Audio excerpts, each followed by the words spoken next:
The first question is, how old were you when you were in 1965? Pak Bejo Yes. waktu itu umur berapa waktu kasus 65? In the year of 1965, I was 17 years old. 17 years, I see. Yes, 17. Yeah. So you remember your parents quite well? Yes, of course. I remember the situation at the time. Yeah. And do you remember your father and mother very well? Mr. Chris, please you try to strengthen the voice of Mr. Basil. What did he say? He say. Oke, Pak Bejo inget nggak orang tua Pak Bejo waktu itu? Oh, I see. Yes, my father in the year of 1965 was a village teacher. Yeah, village teacher, and he is the member of what you call teachers unions organization. That at the time was supposed to be the left organizations under the umbrella of Indonesian Communist Party. I see. But really not. Yeah, really that is what's called independence organization. I see. Yes. Yeah. So this and do you remember what was your mother doing? Yang dilakukan ibu Pak Bejo apa? Ya. Yang dilakukan ibunya Pak Bejo. About mother. My mother just a house mother, yeah. She has no political activities, yeah. Just to keep up with the children because my parents have 7 children. Yeah? So my mother just focus on caring the children. And how in the family?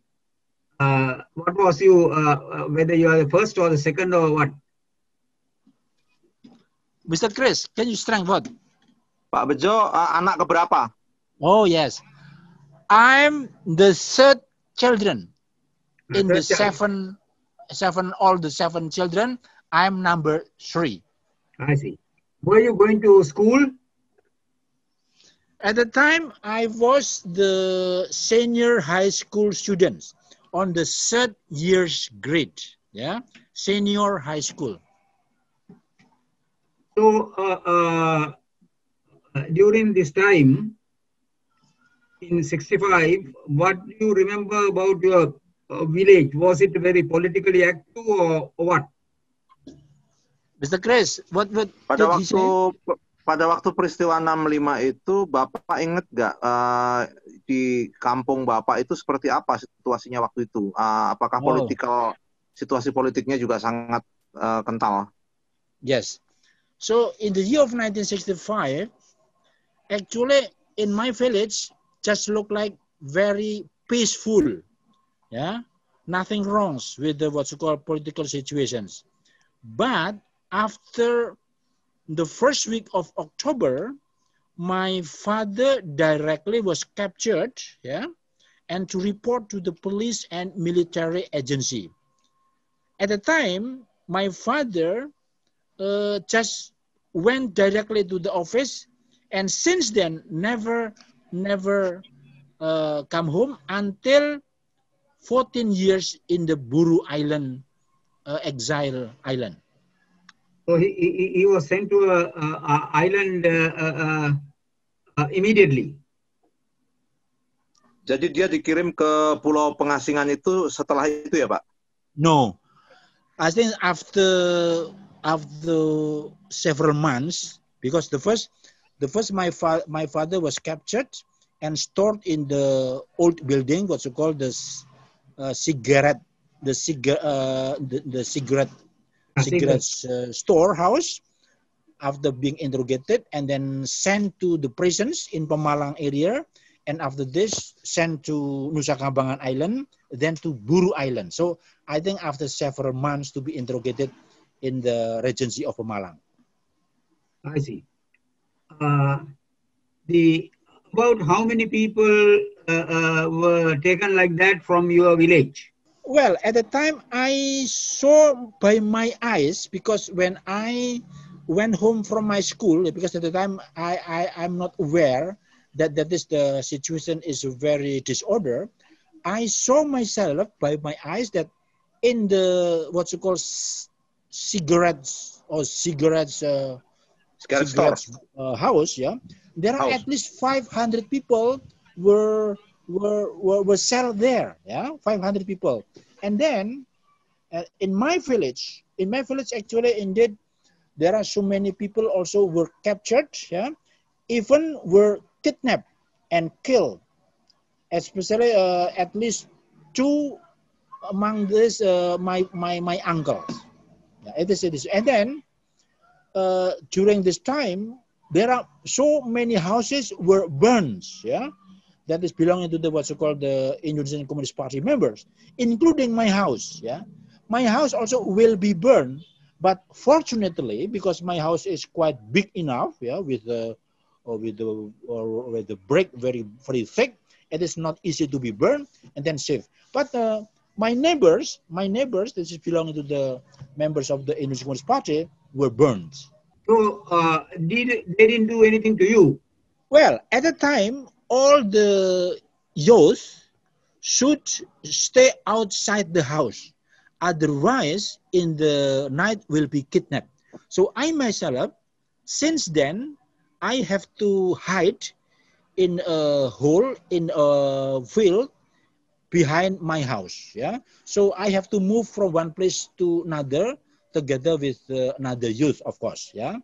And at that time, all the students that belonging to the what's so called the family of the Indonesian Communist Party members, let us say just like I myself, also is forbidden to go to school. Yeah.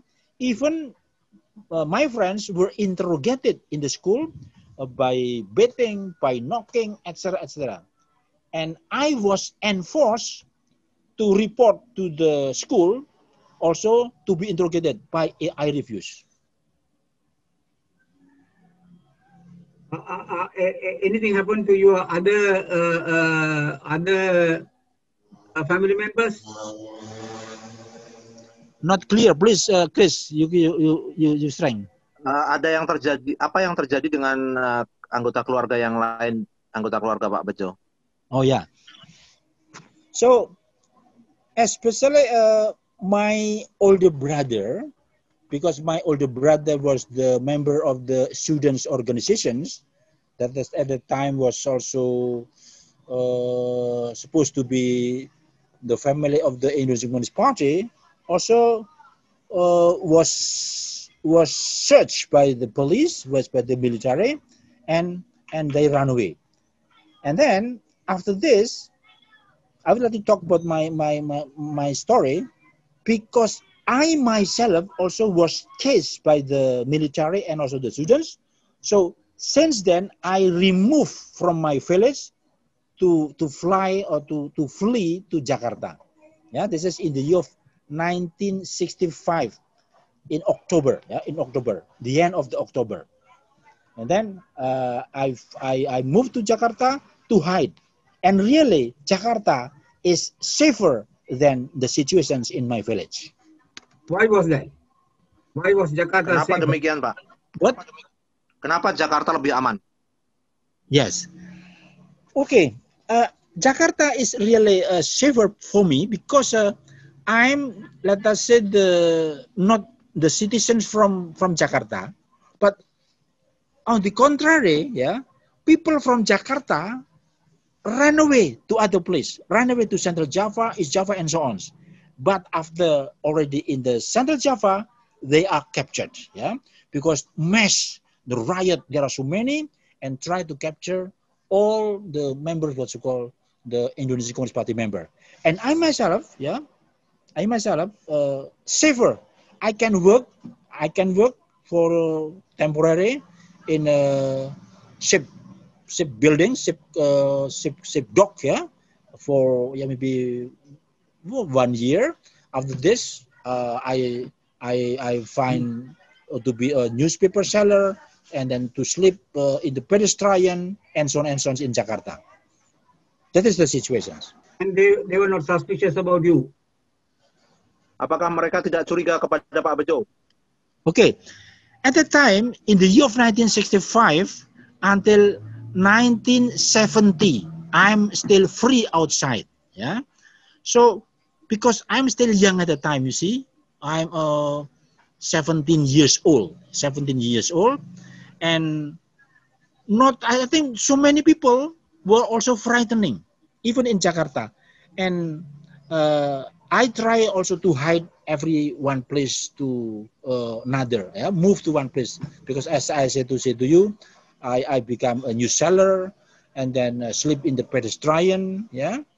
And then finally, in October 24, in the year of 1970, I was captured when I was working in the department store Sarina. You see, because my link, my friend, also was already captured before. Yeah?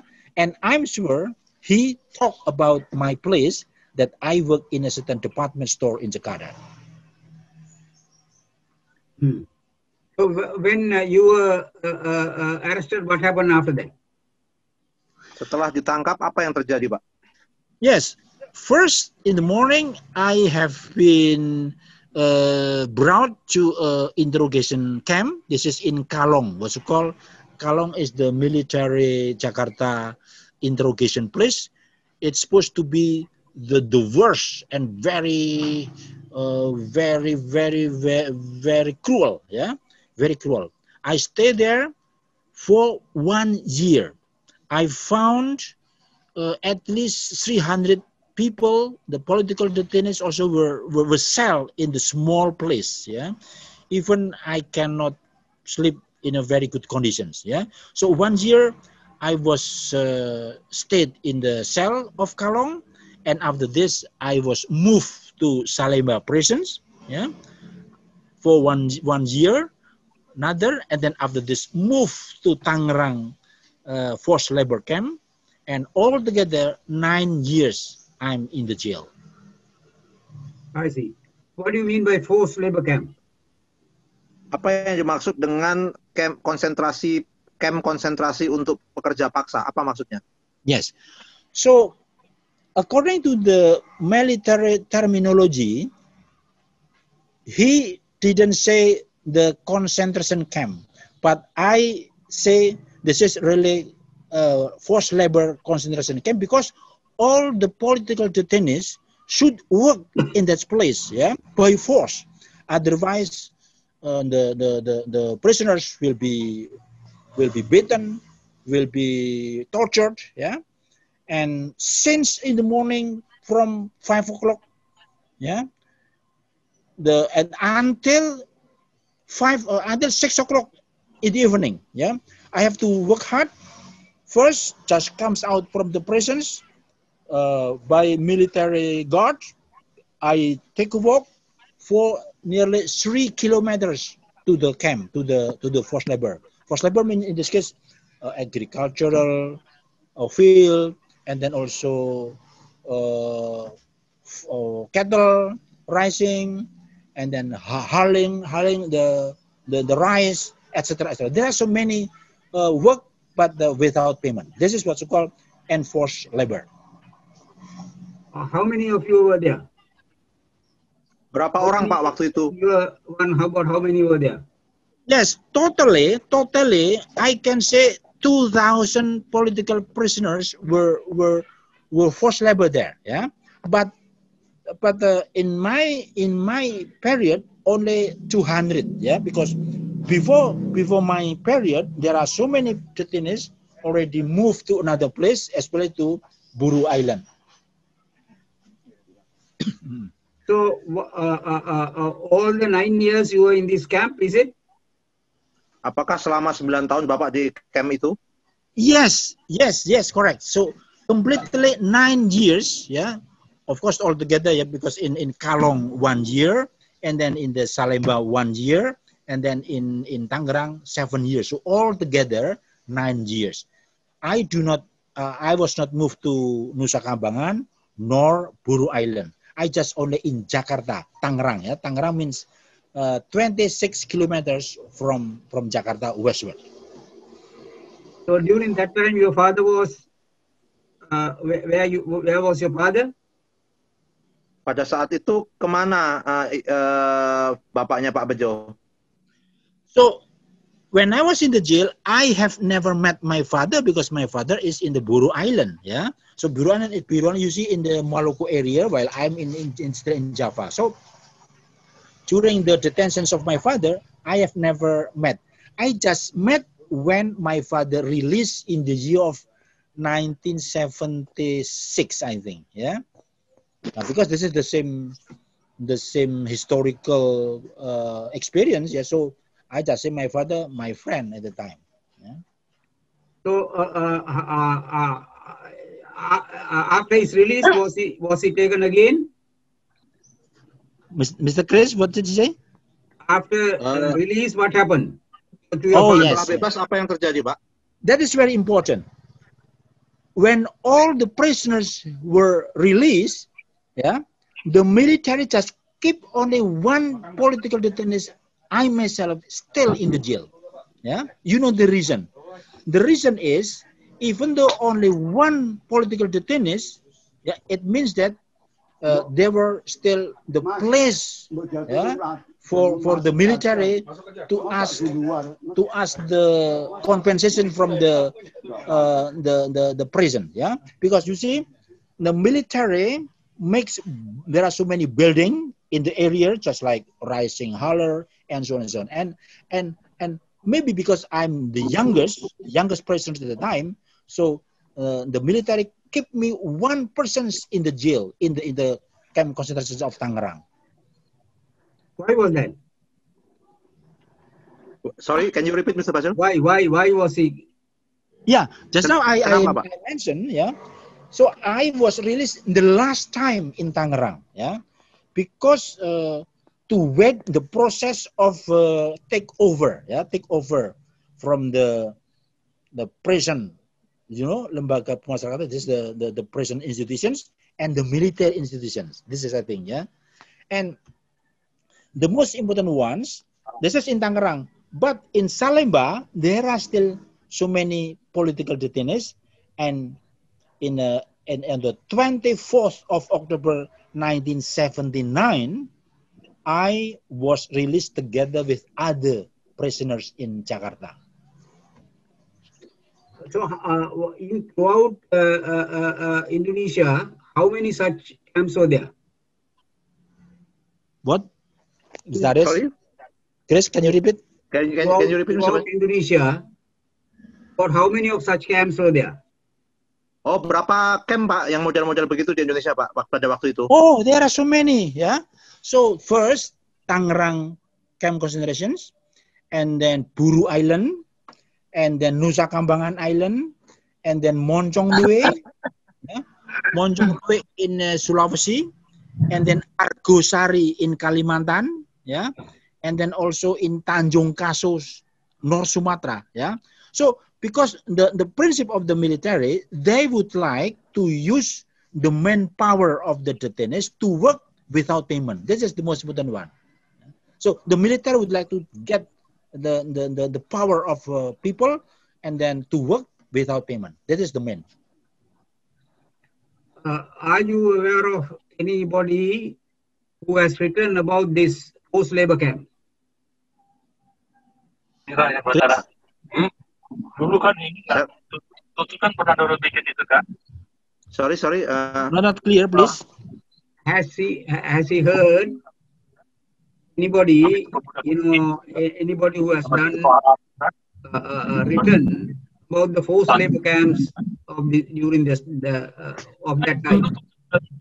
Oh, ada yang itu nggak, Pak? Pada waktu labor camp itu ada yang dipukul, diperlakukan seperti apa gitu, Bapak? Lihat nggak? Oh yeah. So the military would like to act as cruel as possible. Yeah, whatever we did. Yeah, if we make mistakes, and then they would like to kick. Yeah, if I work so lazy, so they would like to kick.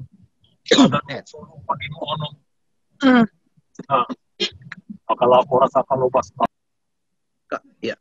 Okay. Please, I don't understand. I cannot grasp. Yeah, please, Mr. Basil. What I asking was whether after later, has anybody written about these forced labor camps? What, Chris?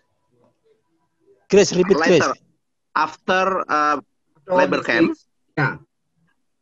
Has Then? anybody written either book or good? Oh, oke. Apakah ada yang menulis, Pak, cerita tentang labor camp ini, Pak? Oh, yeah. So there are some friends were writing their experience, and I myself also still preparing to write, yeah, because I have ordered to many friends to write all the experience during the detentions, yeah, either in Tangerang, Pulau Buru, and so on and so on. And we are still working for that, yeah. Don't worry, yeah. But the first that already published, just like Mr. Pramudi Anantatur already published, yeah. And there are some friends also from Buru Island also already published. So I can mention many. Are they in Indonesian language only, or they are available in English also? Apakah dalam bahasa Indonesia saja atau dalam bahasa Inggris juga ada, Pak Bejo? I think I'm not sure, yeah. So I think we can precisely say in our bahasa, yeah. But maybe Mbak Dolorosa maybe can also explain later, yeah. Either it is already translated into English or not. But there are so many books about 1965 written not only in our bahasa but also in English. The book is not only the experience about the mass, about the concentration camp, but also the study, the experience about the history of the 1965 tragedy. Yeah, it is written by Mr. John Rosa. Yeah, there are so many things. Yeah, so this one, I think like this also, Mbak Dolorosa. Yeah, okay, please go on. Yeah, please, Mr. Basil. Yeah. Now, when you look back to that period, was there any real threat to the government, or to do all this? Ketika What, Chris, can you... Ya, Pak Bejo melihat peristiwa itu di masa lalu itu, what do the government do? Is it no for government to do like that? You as a person, as an individual, not about what is in books. Yeah, so like this. Actually, we have supplied all evidence and all facts, administrative evidence, and so on about the involvement of the governments. Yeah, but the governments obey and reject, yeah, and refuse, yeah, because I'm sure that the government has no willingness, no seriousness, and he completely would like to run away, yeah, from his responsibility, the involvement in the tragedy. I'm sure they know, because you see, I have supplied so many mass graves sites, yeah, 356 mass graves I have found, and very, very authentic, very valid. I support with the witnesses and the picture and the location. So I think the government knows very well. But the problem is, yeah, the government has no courage because of the intolerant groups in the Muslim radicals would like to refuse about that. That is my point. I'm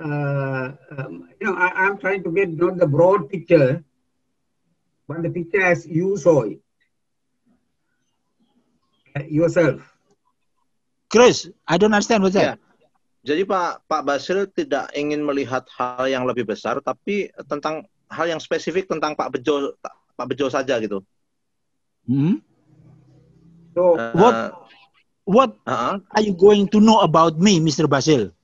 No, how do you personally, how do you saw that evolving, and what do you think was happening? Well, I think not only I myself, yeah, the interest, yeah, the desire of the formerly political detainees just would like to get the apologize of the state, yeah, because they involved in the mass killing. Just only that. As long as the government say, "Oh, I'm sorry, I have killed a million of people," maybe I'm very glad, yeah. So, and after this, please rehabilitate my case, because I was blamed as bad people and so on and so on. This is wrong. We are not making revolt in the 1965. We just common people that know nothing about politics. Sure, yeah. What's so-called Indonesian Communist Party, just actually they are the hero of the democratic and socialist and social community. Yeah. Still, I think he doesn't get what I'm trying to get. I'm saying that now, like an ordinary man, yes, living under those circumstances, how do Mr. you... Chris, can you strengthen? Yeah. Please, Mr. Basil, please. See, as a person who is living through that,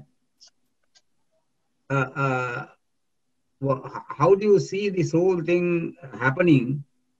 And why there was, see, after the massacre, why the people were kept for so long in the concentration camps? Ya, kenapa orang ditaruh begitu lama dalam konsentrasi camp itu, Pak Bejo, ketika masaker atau pembantaian tadi itu terjadi? Yes, because I think this is the strategy of the military, that they would like to kill all the people that's supposed to be the sympathizers of the Indonesian Communist Party and also President Sukarno. I think this is the main point, yeah. And until now, Mr. Basil, you see, until now, my friend, this is Mr. Basuki in Kebumen, also still being persecuted. There are so many, yeah. And maybe just now you ask why? Because the policy, the political willingness of the state, yeah, still afraid of the threat by the radicals, the Muslim, and also the intolerant group. I think this is the main point. Actually, we did nothing in the political already 55 years. Yeah, we just only work, yeah, in the village, in the field, and so on, including myself.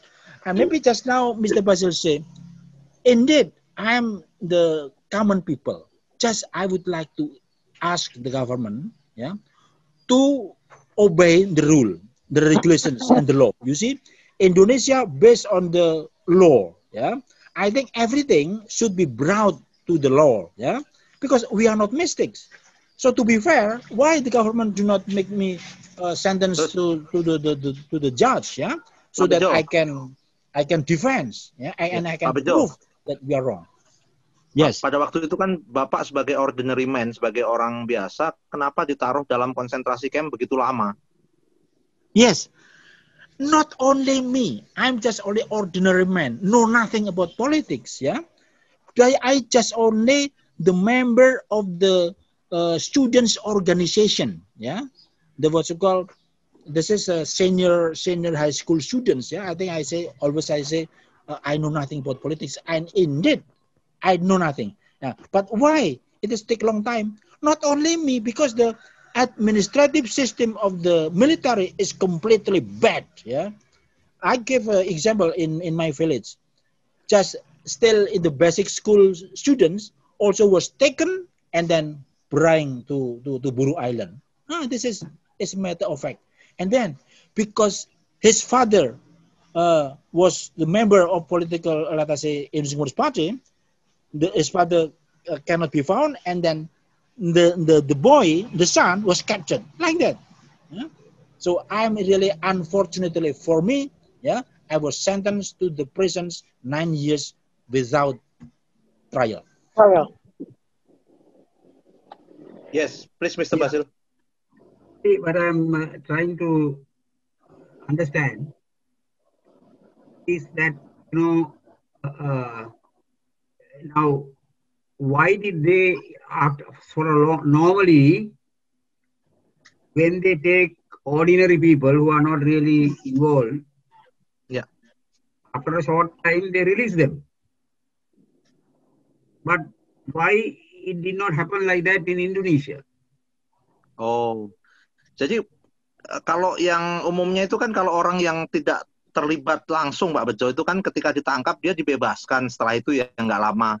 Tapi kenapa itu tidak terjadi di Indonesia pada waktu itu? Yeah. Yes, you are correct. Mr. Basil is correct. So because there is no law, yeah, there is no law. The administrative system is very bad. Yeah.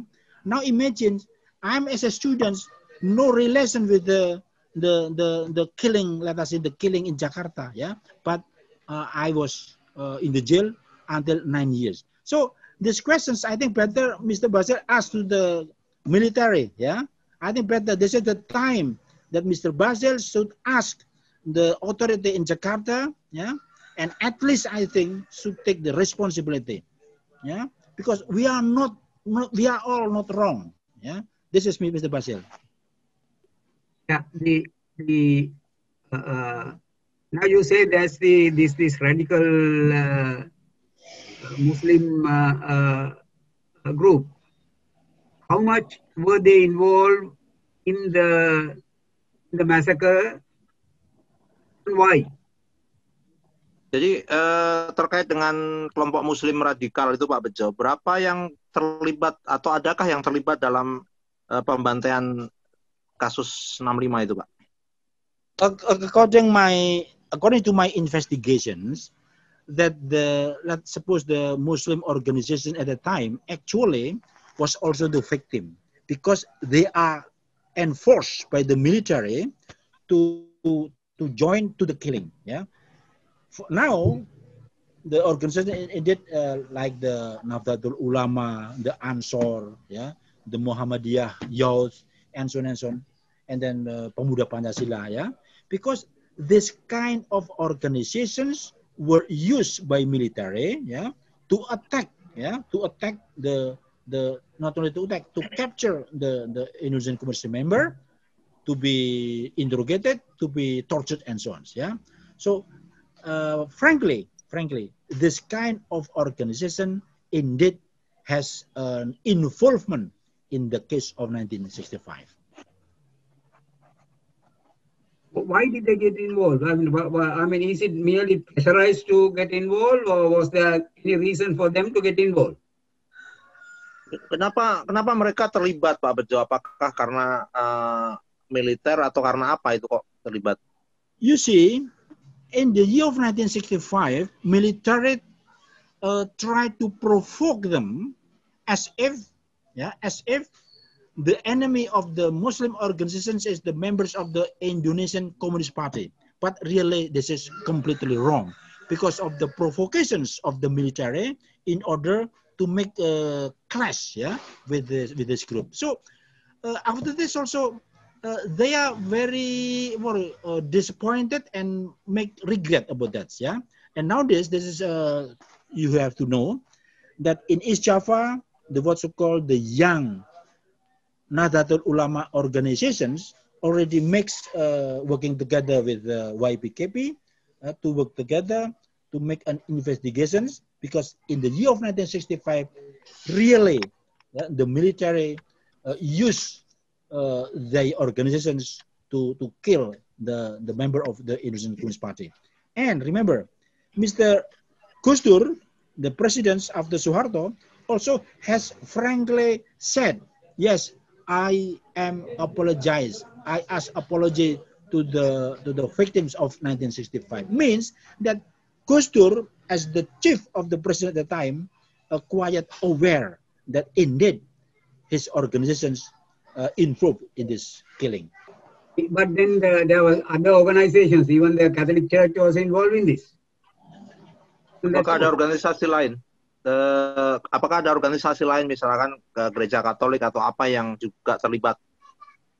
Well, in my view, because in my region, the Christians, the Catholics not so strong. I just know only the Muslim. But in another island, I heard in Nusa Tenggara, in Timor, and so on. Yeah, I heard. Yeah, according to investigation, indeed the church also involved with this kind of mass killing.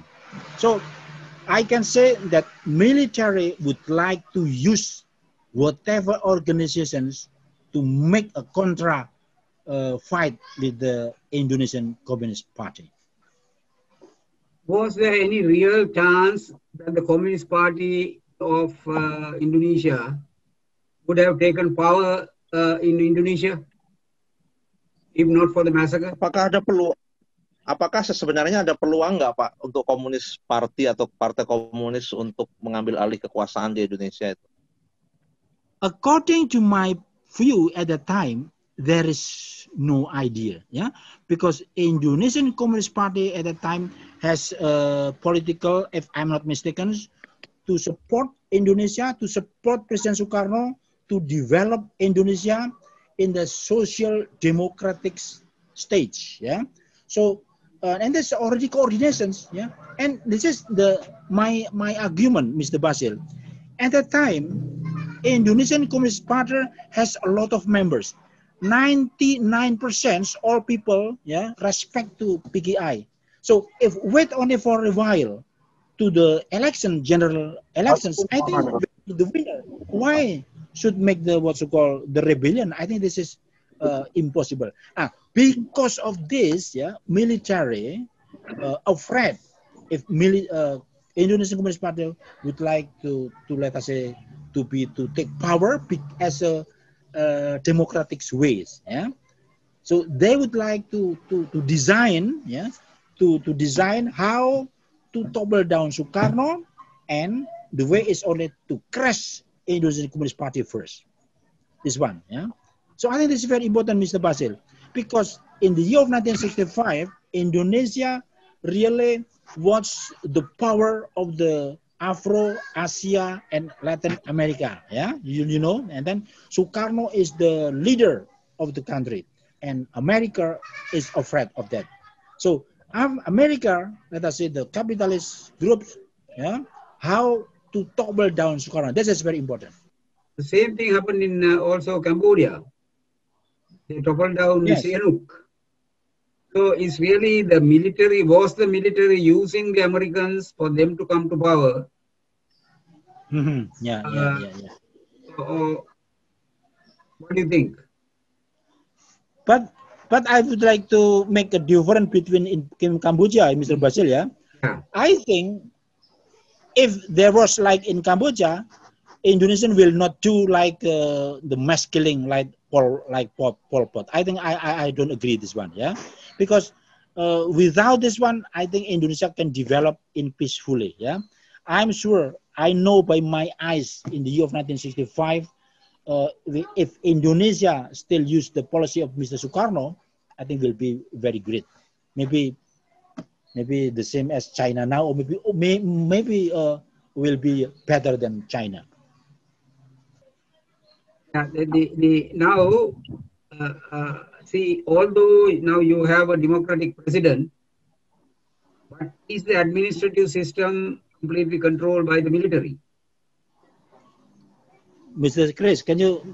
Ya, walaupun sekarang kita punya demokratik ya, presiden yang punya demokrasi, tapi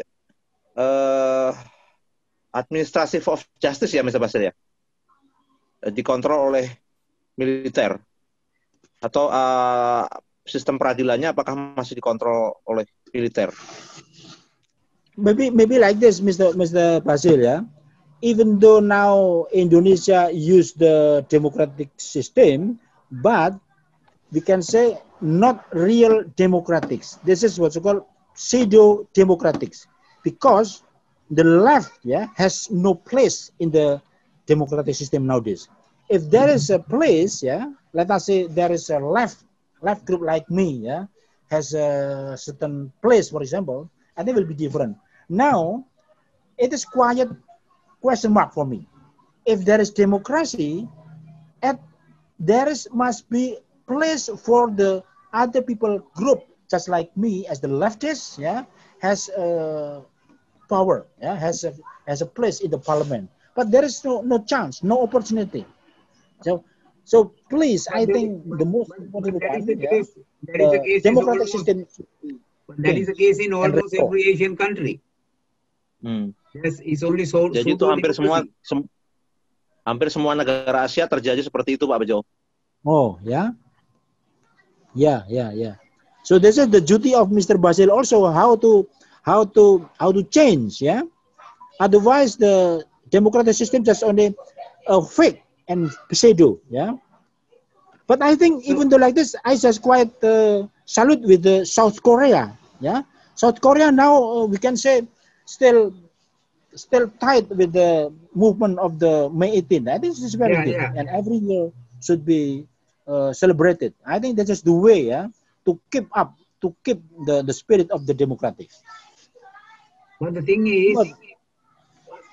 is that your judicial system is so weak. Yes. How much has changed from Suharto's time to up to now? Your judicial system or policing system?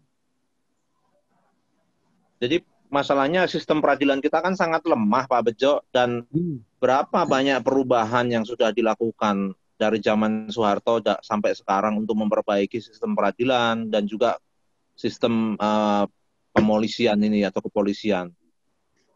Yes, you are correct. Indeed, the legal system in Indonesia is very weak. As last time I said to you, yeah, to Mr. Basil, that the regulation is actually quite good, yeah, because there is also human right law, and then also the human right court law, yeah, and then LPSK and so on. But it doesn't work, yeah, it doesn't work. So I think we need the man who has brave enough, yeah, to execute yeah, the regulations. Very good. So the problem is, if you all are wanting justice for 1965 massacre, then you really have to work on changing your administration or justice system. Only one day, if the administrative justice system improves, that they will acknowledge what happened in 1965, and otherwise, if you wait only for the governments don't do that.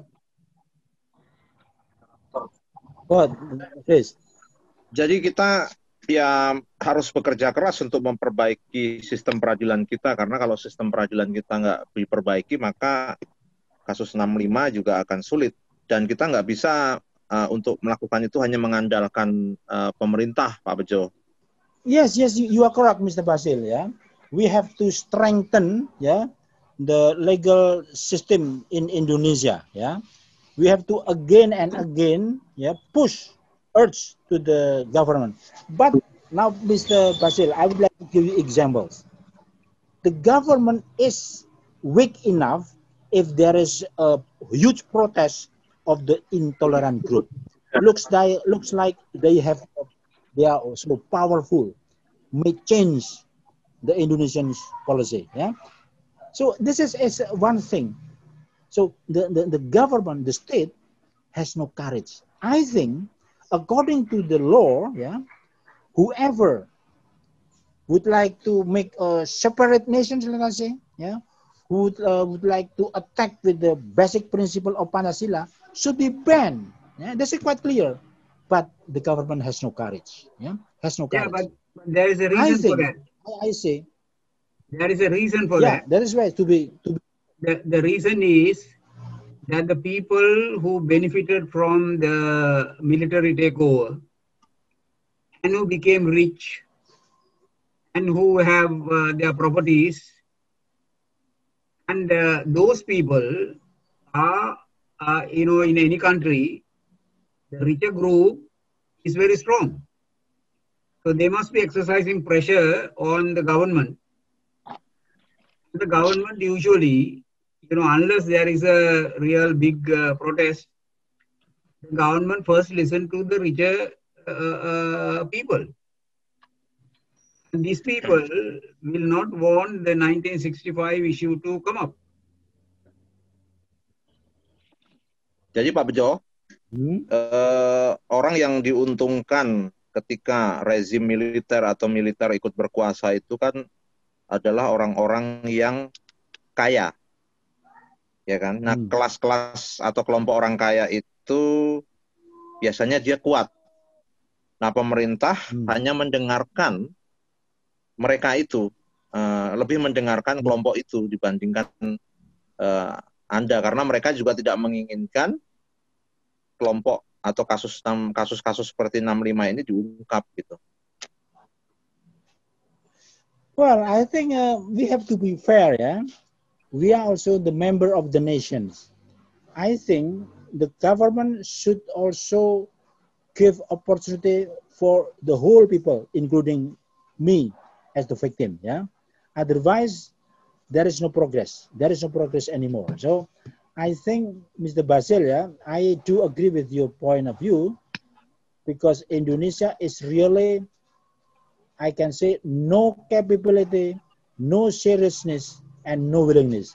So according to the international law, if the country has no courage, has no seriousness, I think this is time the international law should take over. This is my point. Yeah, but then, you should be it's a very good idea. But in reality, the international law today is very weak also. International law, the United Nations and all these things are not like they were some time back. America itself is now going towards the right. And all over in Europe, they don't have the power they had in the past. So to wait for international people to intervene, that is not going to happen easily for any of these countries, not only for your country, but for many other countries. So there has to be some kind of an internal movement together with also winning a certain section of the middle class for your demands for democratic change. First of all, it should be for democratic change, that is the strengthening of the justice system. If there's a big demand from the country for improvement of the justice system, that will receive a lot of support from everybody, even international. But they are not going to have a trial on 1965 or something like that now, because ICC came into power much later. See, ICC has no jurisdiction, International Criminal Court has no jurisdiction about what happened in 1965. So there is no means by which international community can involve in 1965. But if your country, there is a big movement asking for democratic change, particularly for improvement of your system of justice, that will have a lot of support, and that can bring about what you are asking. That is for government to apologize and to acknowledge what they did was wrong. But that has to come through a big movement for democratic and justice reform in your own. Jadi Pak Bejo, kalau kita bicara hukum internasional, saat ini hukum internasional kita juga lemah. Karena Amerika cenderung mendominasi dan negara-negara di Eropa tidak bisa sedominan seperti dahulu ya. Kemudian untuk melakukan intervensi juga agak sulit masyarakat internasional karena kuncinya sebenarnya ada pada gerakan besar di tingkat nasional yang harus dibangun, yang dapat menyuarakan perubahan sistem, reformasi peradilan. Itu kunci utama kalau ingin melakukan perubahan. Jadi perbaikan sistem peradilan, perbaikan sistem yang itu harus disuarakan oleh gerakan yang besar di nasional, dan itu dapat menggalang dukungan yang lebih besar lagi di tingkat internasional. Yes, thank you, Mr. Basil, with your argument, yeah. But I think we need also your support as the regional Asian human rights representative, let us say, yeah, while I have also to struggle in my country, yeah, Indonesia, and please, you have also to push, yeah, let us say, for example, to meet Mr. Jokowi, yeah, to remind, yeah, that the big case in Indonesia is still unsolvable, yeah. So we work together. We work together because my principle like this also. That we will work with, Chris. We will work on that. But Jadi kita akan bekerja. Ya. What we see is what we can do from outside will depend very much on the level of change that will happen, particularly in the justice sector in Indonesia. Jadi Pak Bejo, kita akan bekerja bersama ya untuk pekerjaan yang kita diskusikan tersebut. Tapi yang bisa dilakukan dari luar ya kita tergantung atau depend seberapa jauh perubahan atau perbaikan pada sistem peradilan yang di Indonesia itu. So yes, it has been two ways. It has been two ways. What we do there and what we do from outside. But these things have to get combined. Can you explain that? Yes, thank you very much that we can work together, Mr. Basil. This is one thing I would like to give you example.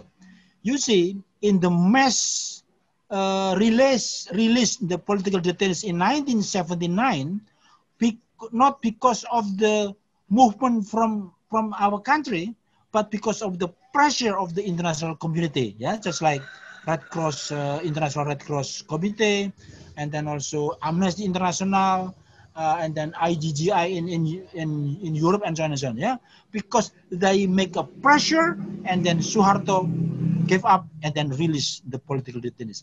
Although, yeah, this is a matter of fact, we are not really released. We are not really free. We still being like in the prison.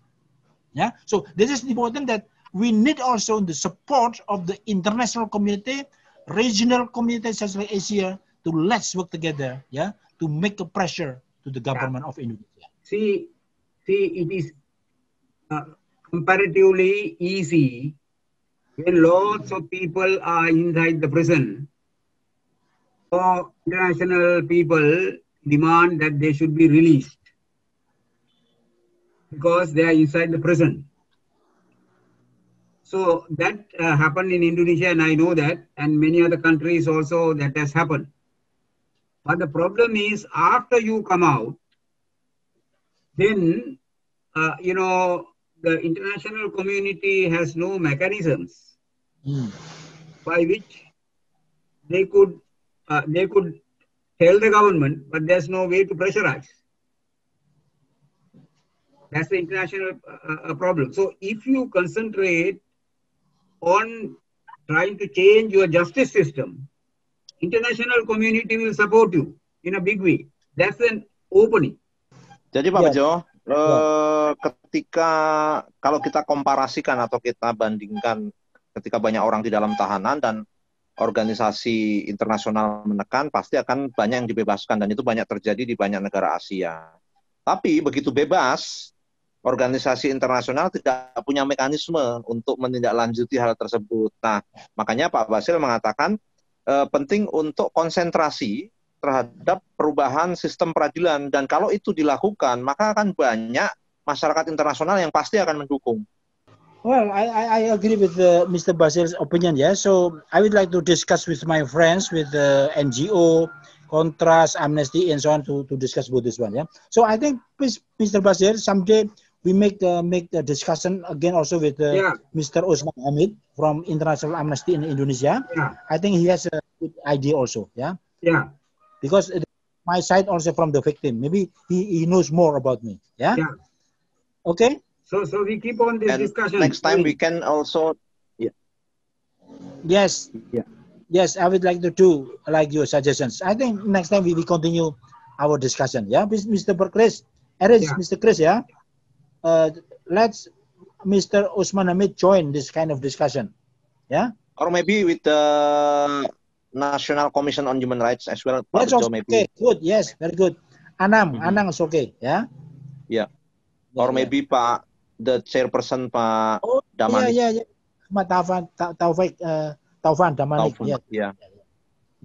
Okay, Mr. Basil, thank you very much. Yeah. Yeah. So maybe someday we would like to talk again, because now I would like to go to Jakarta. Yeah, I'm afraid if I don't have a ticket. Yeah. Yeah, we should have the next discussion soon. Yes. Yeah. Thank you. Mr. That's enough. Yeah. Yeah, thank you Pak Bejo. Thank you very much. Thank you very much, Pak Basuki. Also, thank you, Pak Sasaris. Yeah.